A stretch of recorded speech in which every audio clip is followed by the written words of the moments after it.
Hi everyone. I just want to let you know that how my experience in Minneapolis is going so far because I haven't gave you guys an update in a while. Living here in Minneapolis is not going the way I planned it would be going, but it's going okay.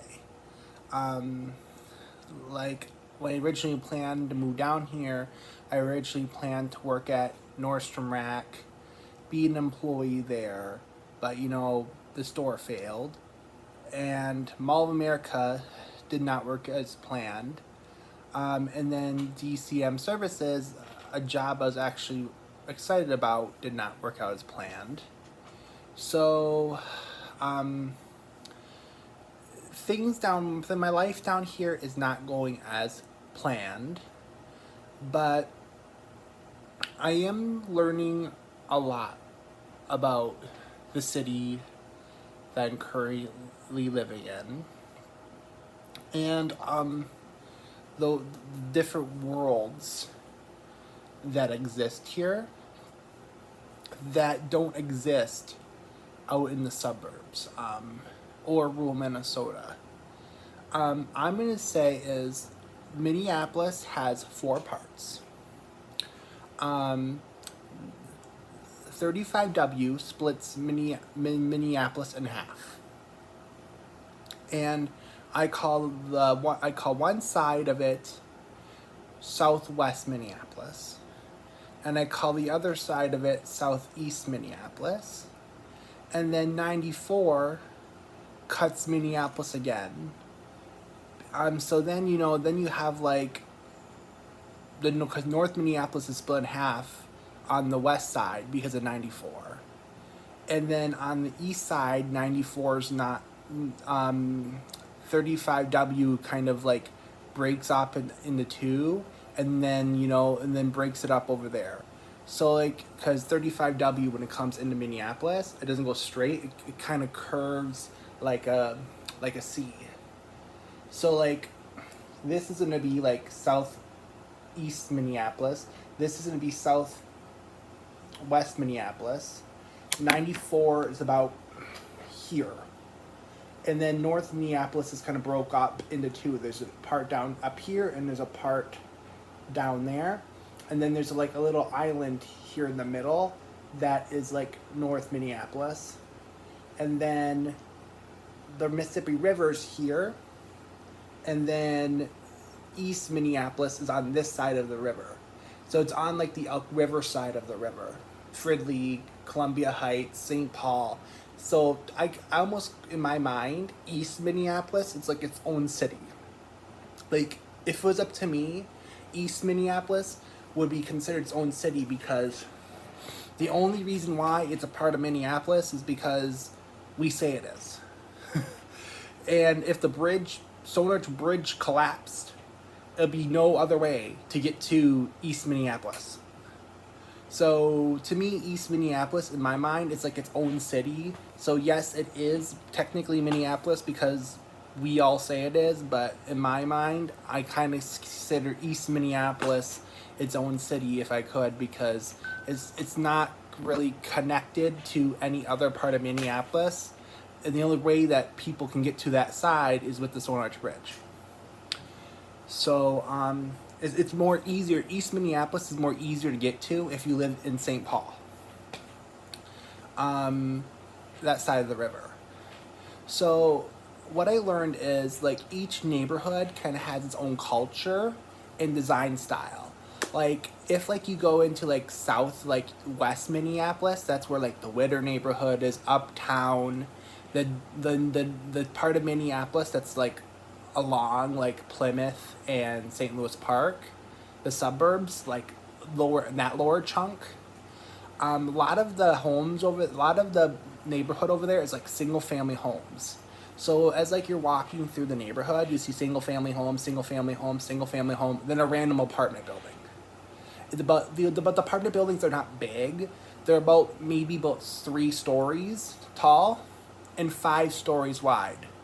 So the apartment buildings are like tiny. And then like another apartment building, then a bunch of single family homes again.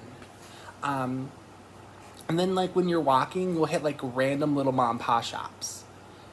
Because that part of Minneapolis, the part down by St. Louis Park in Plymouth, in that lower southwest Minneapolis part around the lakes, like down there, that's like a really, really old part of town. It was built before cars. So that part of town was built to handle horse wagons and buggies. So the streets are narrow. There's not a lot of parking. And when I walk down there, it feels like people are like stacked on top of each other, because the neighborhood wasn't built for cars. The neighborhood was everyone used to walk or take their horse. And a lot of people back then couldn't afford a horse, so like a lot of people just walked. So then they have like a bunch of random mom and pop like grocery stores, because back then you didn't go to a place like Cubs. Back then you didn't go to a place like Walmart. Back then you didn't go to a place like Aldi's. Like you just went to a mom and pop grocery store. So like there in that part of Minneapolis, you get a lot of like mom and pop like grocery stores, mom and pop convenience stores that were passed down from generation to generation.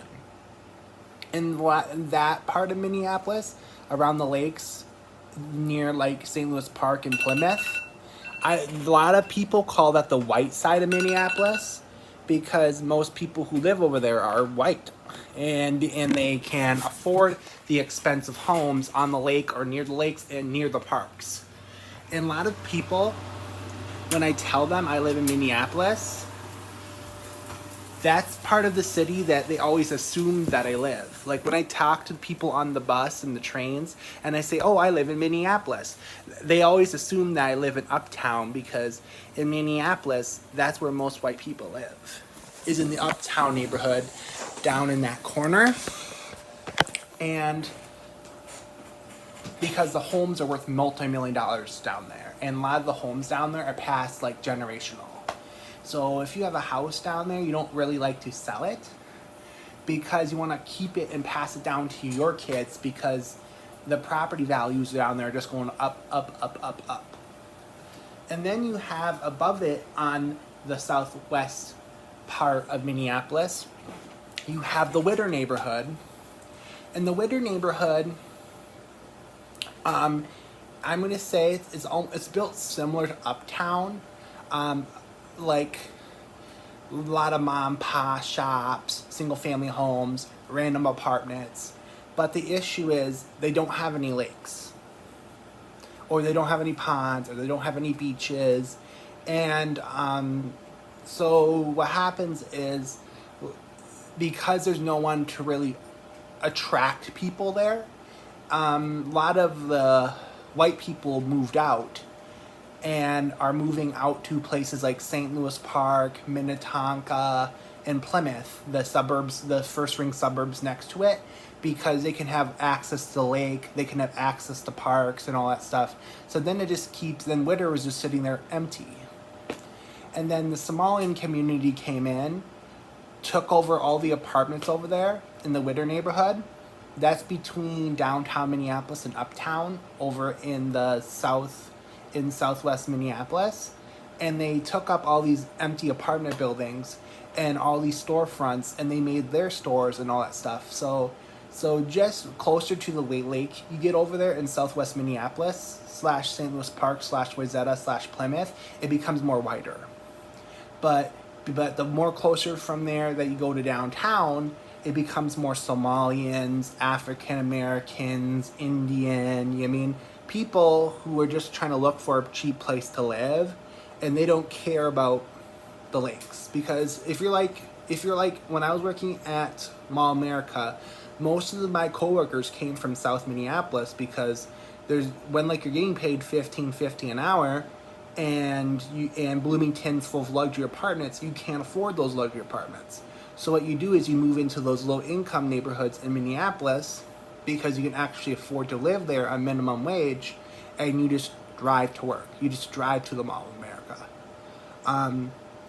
So what happens is these neighborhoods that were not desirable at the time got took over by minority communities, and then they now are desirable because now when I go to the Whittier neighborhood, you can't find parking because one, that neighborhood wasn't built with parking in mind because it was built when people had horses and carriages and walked. So the little parking they do have is always full.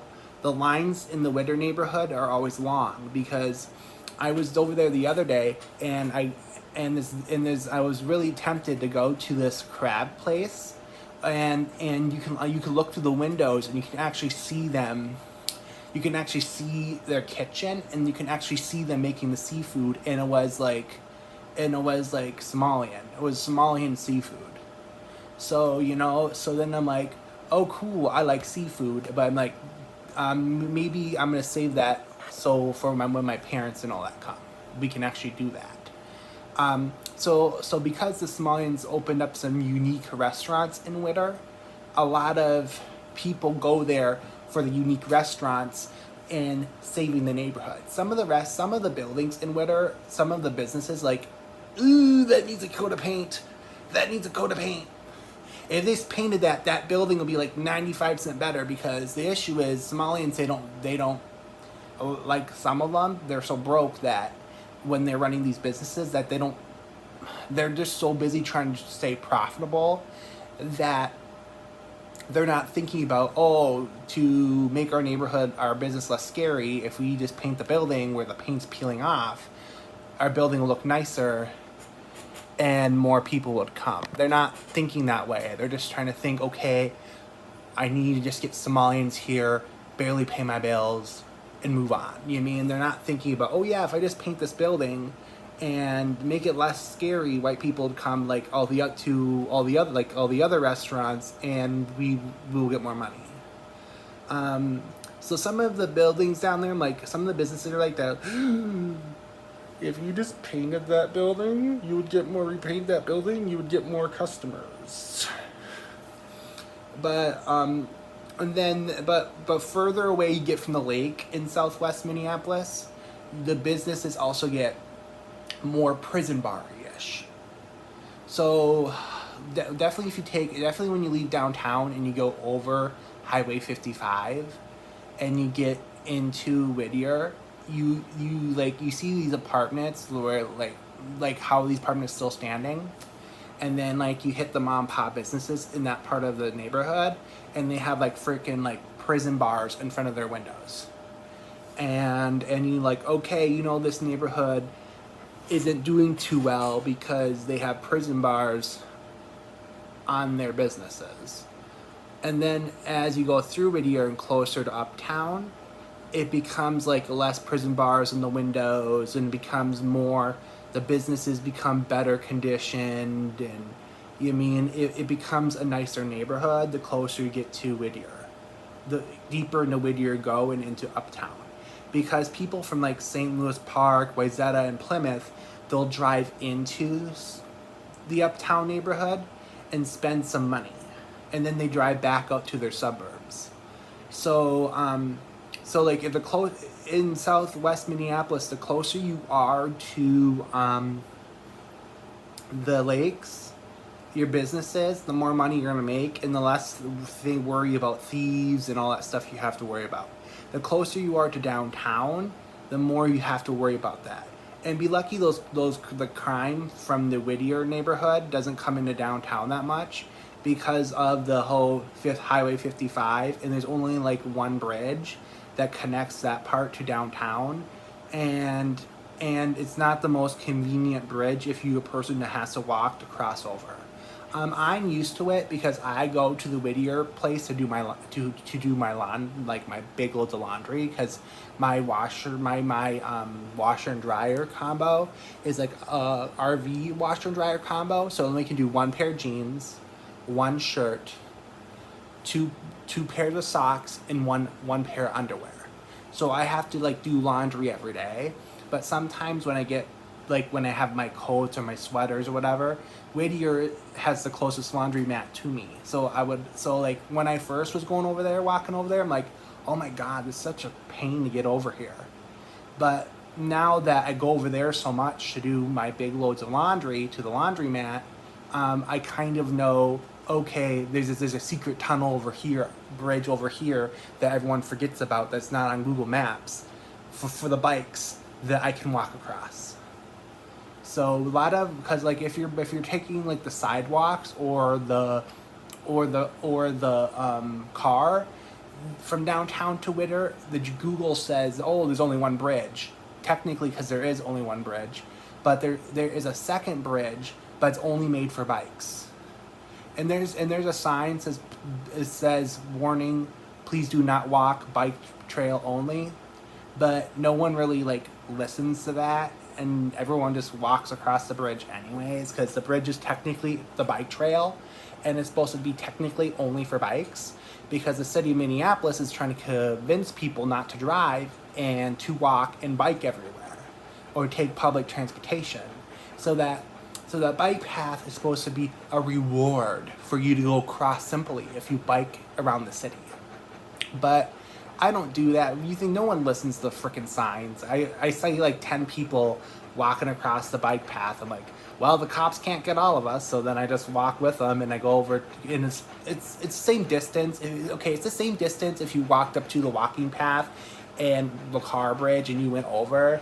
But the issue is you have to like, there's a tricky intersection there by the Minneapolis Convention Center, where the cars trash, where the cars are coming like 6 ways. And then, and you have to like make sure that you don't get hit. But so then like, to me, I'm like, screw it. I'd rather have the cops chase me down than trying to deal with that intersection.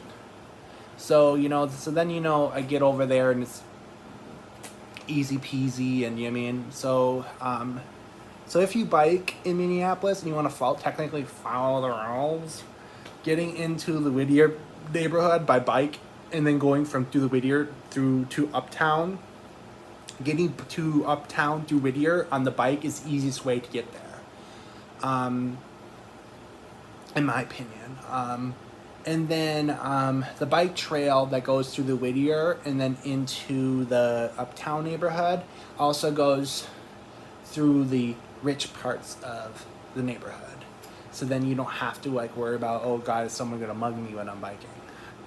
And then over there, there's a lot of Somalian businesses and stuff. And the only part I go closer at night is like uptown, or when I stop seeing prison bars on the businesses, then I kind of feel safe there when sun starts going down. But if I'm in a neighborhood where there's prison bars on the businesses, I normally just find the closest 18 bus, or the closest 21 bus, or the closest 22 bus, and I get out of there. Because, I don't want to be in a place where there's prison bars on the businesses at night, because there's a reason why there's prison bars on the businesses. So then you have to like, when you're in these neighborhoods, you have to like, when you see the prison bars on the windows of the businesses, I turn off my music, put my headphones in my backpack, and then I just trust my instincts. When I'm walking through, I look back and forth, I look what's happening behind me, and I just listen. The hard part is a lot of the language and they speak down there in that neighborhood is Somalian. And I don't know, I barely know English, okay? But if you're just watching and you're watching, in reading people's body language, you can tell if someone's friendly or not. And you listen to, without the music in your headphones or without you being on your phone, your natural human instincts kick in. Because like when I'm in that neighborhood, I literally put my phone on silent, so no texts come through, blah blah blah, and I can just focus and trying to get into the better part of the neighborhood. And I just let my instincts kick in, and my instincts normally tell me if this person is dangerous or not.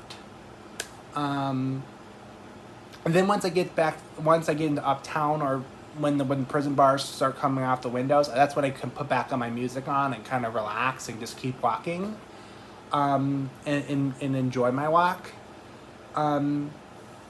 So Southwest Minneapolis has benefits because people from St. Louis Park, Wayzata, in Plymouth are willing to drive in, spend money, and have time on the lake, and the lakes down there, and the restaurants around it. And then people find the neighborhood cute because they can drive through these old single-family home neighborhoods, see the ancient apartment buildings between all the single-family homes, and because a lot of the homes down there, they're so old that they're kind of, every home is kind of unique. And I see people getting out of their cars, taking pictures of houses down there, and you know what I mean, because good luck trying to find a house like that anywhere else. So you know what I mean, so then there's a lot of people down there spending money.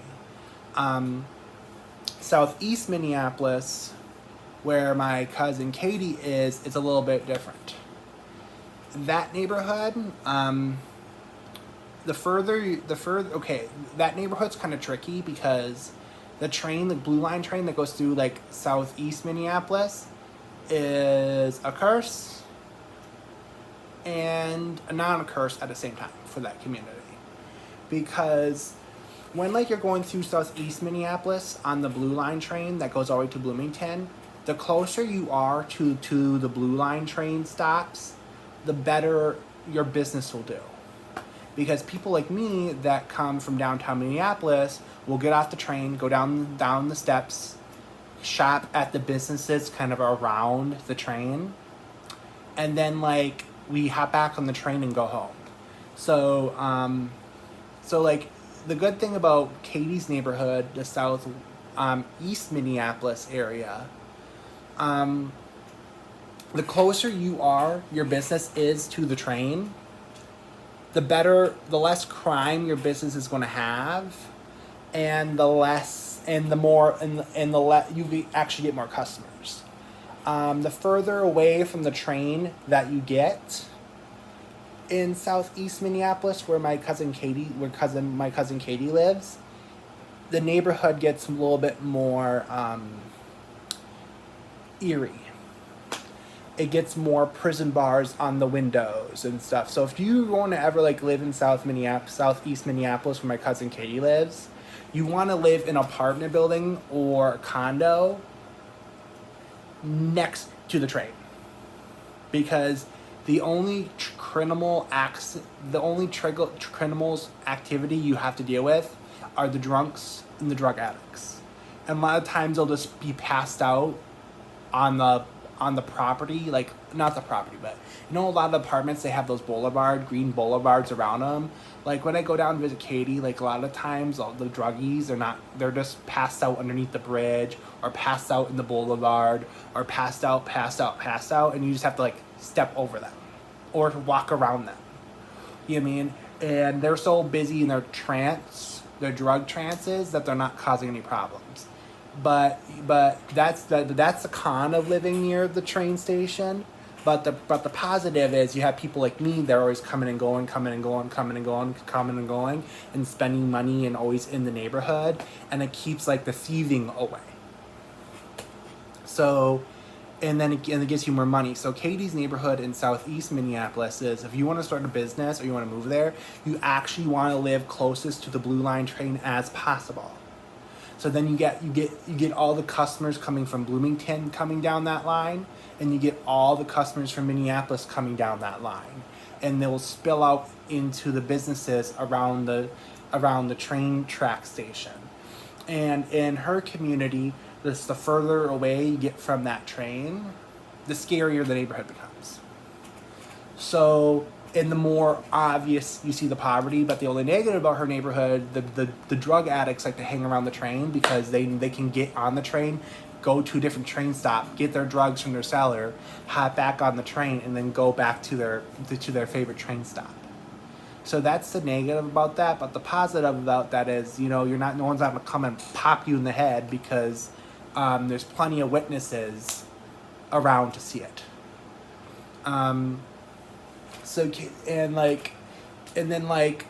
when like you're coming from downtown, it goes like downtown Minneapolis, here's 35W. Here is like the Cedar Riverside neighborhood, and then Katie's is like right here. So Katie's in my neighborhood is split and divided by the Cedar Riverside neighborhood. So when I take the 7 bus, it goes from downtown Minneapolis through the Cedar Side Riverside neighborhood, past like St. Augustus College, because St. Augustus University is in the Cedar Side Riverside neighborhood. And then it goes like through a bunch of single family homes and drops, the last stop is literally right in front of Katie's apartment. So Katie's apartment is literally the last stop to that 7 bus, because the 7 bus is made to take people from downtown Minneapolis to Cub Foods and Target. So, and be lucky, Katie lives right across the street from Target and Cub Foods. So, her house is literally the stop. Her apartment is literally the stop. And because downtown Minneapolis is so full of like Trader Joe's, Whole Foods, Lunds and Barley's, Target, such expensive grocery items. If you live in downtown and you want something cheap, you take the 7 bus, or you can take the train, whatever one you feel more comfortable. Get off in Katie's neighborhood at the Lake Street station, and you go your shopping, and you can take the 7 or the train back home. I advise you guys taking the 7 bus, because the 7 bus, the sucky part is it comes every 45 on the 45. So it comes at 12:45, 1:45, 2:45, 3:45, 4:45, 24 hours a day. So yeah, so like if you miss it, you're gonna be standing there for a while. But you know, and you have to like time it right to get it. But taking the 7 bus is like 85% safer than taking the train. Because the bus makes sure that everyone pays before they get on the bus. The train, you can just hop right on. There's no one to stop you from paying. So then the homeless people and the drug people take advantage of it, because you can just hop right on. There's no one to stop you. And then they can cause problems, you know, and because no one's stopping them from getting on. But the bus, the drivers make sure that you pay, and they're not scared to force you to pay, because a lot of the buses that go through South Minneapolis now, the drivers have a shield so around them. So there's a glass between you, you and the driver. So if the driver tells you get off his bus, you need to pay, and you try to pull a knife and stab him, you're hitting bulletproof glass. So then the driver can sit there and laugh at you in his head and call the cops. So the drivers can actually, like, on the buses, can actually enforce the rules and keep the weird people off and the bad people off. And they can actually enforce, you're paying to get on this bus. If you're not paying, bye! Find a different way home. So when I go see Katie, or when I go shopping at Cubs, this is what I do. I take the 7 home. So I take the train to Lake Street, because the train is like 95% faster. I take the train there, and because the elevator at her station never works, because the homeless keep breaking it.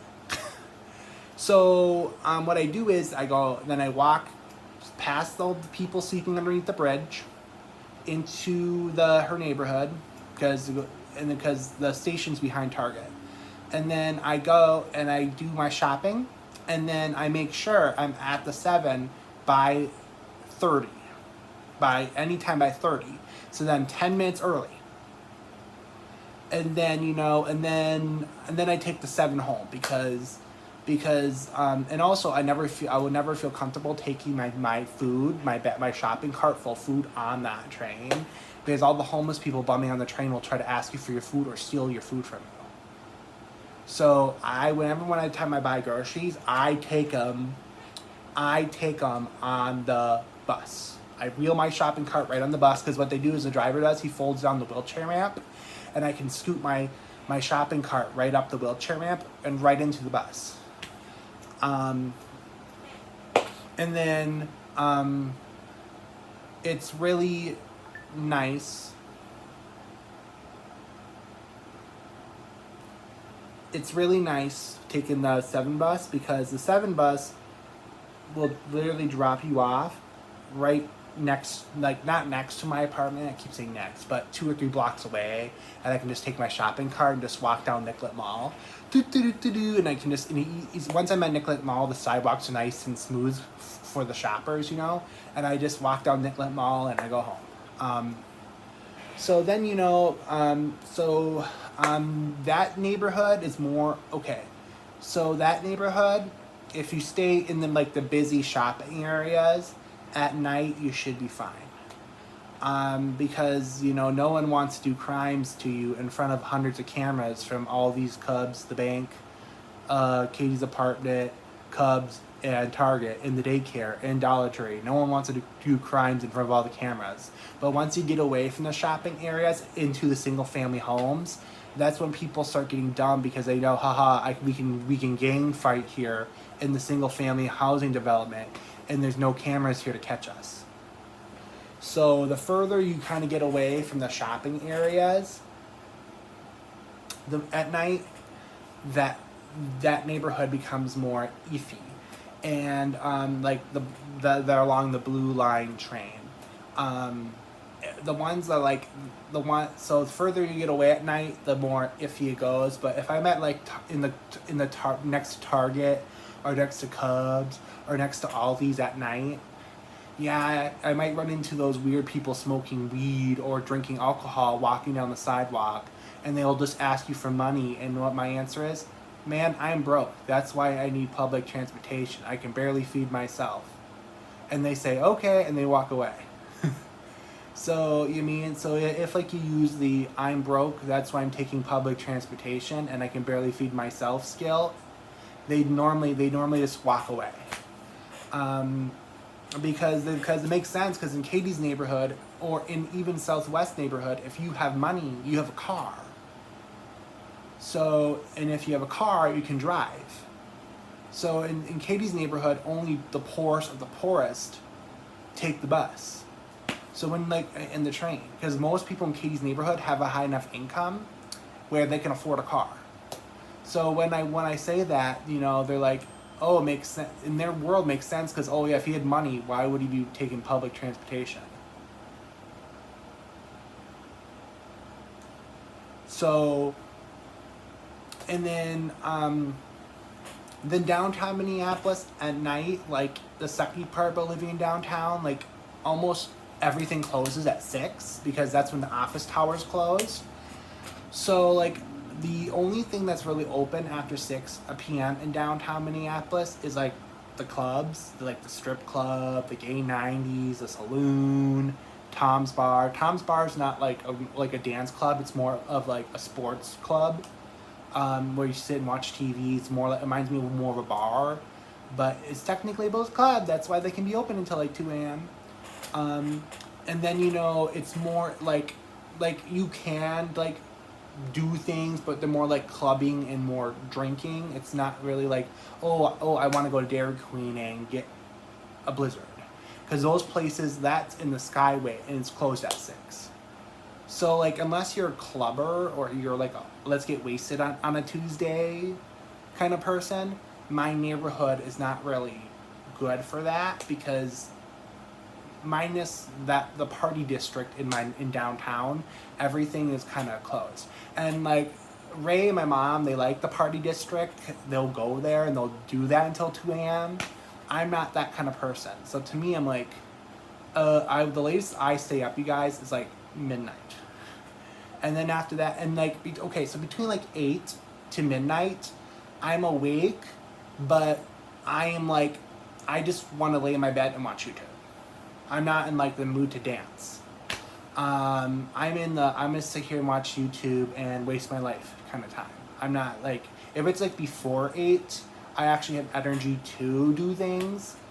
8 p.m. I actually have energy to do things, but it's different. So my neighborhood's more clubbing and dancing and blah blah blah. So what I do is I actually go over the Stone Arch Bridge to the college campus. So I literally will go to Hennepin, walk over the Stone Arch Bridge. That's a mile from my place. So it takes about half an hour to get there. to University of Minnesota campus, and then I kind of go over that Stone Arch Bridge, and then I hang out in East Minneapolis because they have like a regular bar that's open until like midnight because the college kids, they can party all the time. I don't have, it's not like a clubbing thing. It's like just a normal bar or a normal restaurant. And that's kind of, and there's a McDonald's there. No, sorry, not a McDonald's. Sorry, there's a White Castle there open until midnight. I can go there and I get like cheap burgers that I'm gonna regret eating the next day.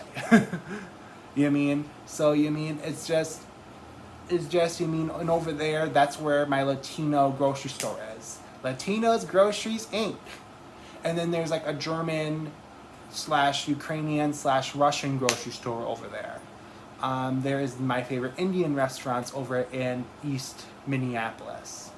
And then a lot of my favorite things to do are actually in East Minneapolis. So if I actually won like millions of dollars in a lottery and I was going to buy my own place, I'm kind of torn because I'm torn between St. Louis Park. I'm torn between East Minneapolis. And those are the two areas I'm kind of torn between because East Minneapolis it's a crowded neighborhood, but it's a modern crowded neighborhood.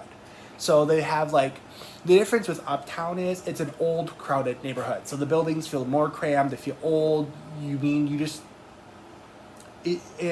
the roads are narrow.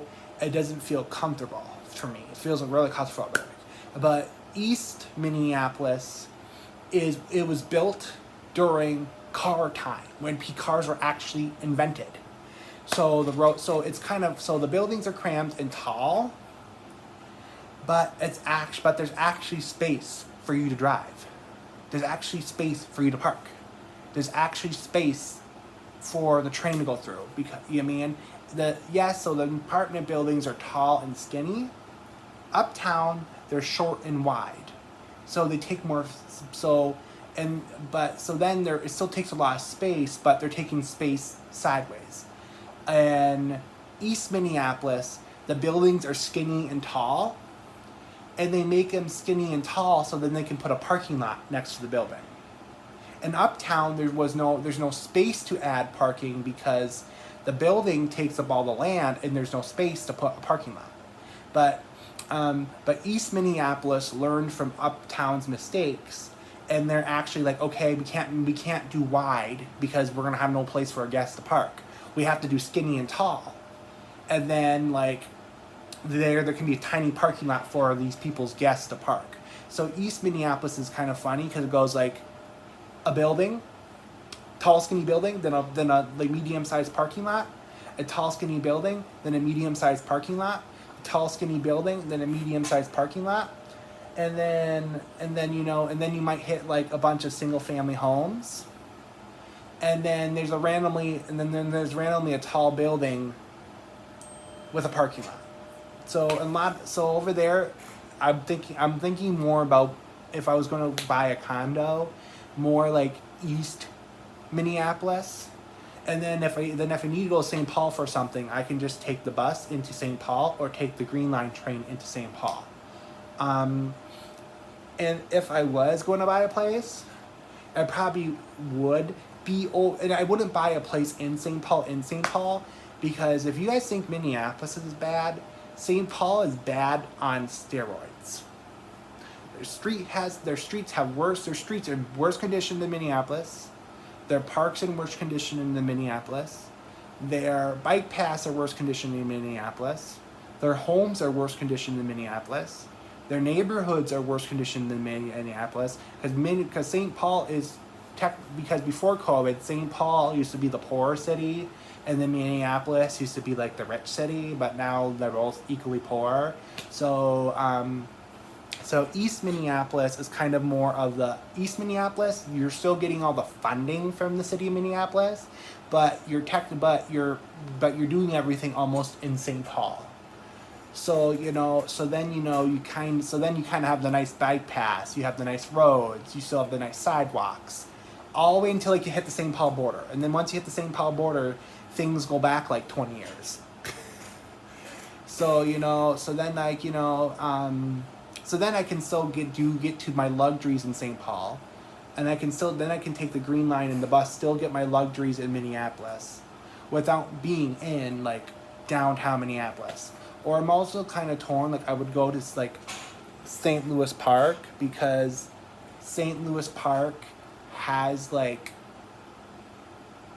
it's like East Minneapolis. It's like built like same way. Like they have like a Whole Foods, and then a CVS, and they'll have luxury condos built on top. And then they'll have like another like condo, and with businesses on the bottom, and then condos on top. And all these condos are kind of built around a park. So like Wolves Park is an example of where I would want to go in St. Louis Park if I had the money and could buy myself a condo, because Wolves Park is in the middle. And then all the condos are kind of built around the park. And then on the first level of each of the condo buildings, there's like stores. So then and then each of the condos have parking underneath. So then like you can still get a parking spot. The stores are right below you, and you're kind of surrounded a park. So then there's still a bus to take you from that neighborhood through uptown and southwest Minneapolis, through Witter, all the way to downtown. So if I still need something in downtown, I can just hop on a bus and get there. Would it be as convenient as living in East Minneapolis? No, because East Minneapolis is only like a 10-minute ride. Well, coming from St. Louis Park would be an hour. But if I win $1 million, I could buy myself a condo, and then I could put all my rest money in the stock market and be like Charles Schwab and make a bunch of money and never have to work again. And I can just volunteer for the rest of my life. It won't matter if I had need to take a 10-hour bus ride or not, because I don't have to work. But that's why I'm kind of torn, because Maple Grove, I would move back to Maple Grove, but Maple Grove is pretty much single family homes and townhomes, because the people out there don't care about affordable housing for young people, because Maple Grove is controlled by baby boomers. So living out there would be impossible unless I want a townhouse, but public transportation out there sucks. So, and then Plymouth, same thing, this bunch of townhomes and single family homes. Nothing, no condos, nothing for young people to really buy. But once you get to like St. Louis Park, Edina, and Minnetonka, they're actually building condos for young people to buy, so they don't have to live in Minneapolis anymore. They can just leave Minneapolis, buy their condo, and then they can still take their public transportation to Minneapolis. So like if I was gonna buy a place, I'll probably choose somewhere in say like St. Louis Park or East Minneapolis. But I'd be more towards like East Minneapolis, because East Minneapolis has a bus that runs during the weekends, that comes hourly, that goes from East Minneapolis through Columbia Heights into Fridley, and ends at the Fridley North Star train. And then I can take the North Star train all the way up to Big Lake, and then I can take that bus from Big Lake to St. Cloud, and then I can see all my family in St. Cloud, and then take the bus and train back home. So that's more of a spot I'm kind of leaning to, would be kind of over there on that side of the river. But it's kind of a torn answer. The only neighborhood I haven't really checked out yet was North Minneapolis, because of the not so positive ratings, because I have to go through North Minneapolis to get to Brooklyn Center and to get to Brooklyn Park, but I only know where the D-Line bus goes. And when you see signs on the windows, please don't shoot at my house, I have kids. I'm on the windows in North Minneapolis, it tells you that that's a place you should not be exploring and taking pictures. So, once I do more research and I kind of figure out where the safe spots in North Minneapolis are, I'm going to be kind of like going on there and like doing my private investigating and figuring out what's going on. Because the issue with the news is in Minnesota is you have like WCCO, KARE 11, KSTP, like versus Fox 9 and Alpha News. And each one of them, they slant their news those three slant their news so Democrat, and Alpha News and Fox 9 slant their news so Republican, and they tell each story one way. And NPR is Democrat, Racket is Democrat, Star Tribune is Democrat, Bring Me the News is Democrat. Let me see. Sarah SANAN, whatever that paper, however you say that paper, they're Democrat. You mean like and even the small like MN Reformer, that's a Democrat paper. Minneapolis Business Journal, that's a Democrat paper. The Pioneer Press, that's a Democrat paper. And all these independent, because they're owned by independents, and a lot of them, they used to work at Star Tribune until they were laid off. So then they started their own paper.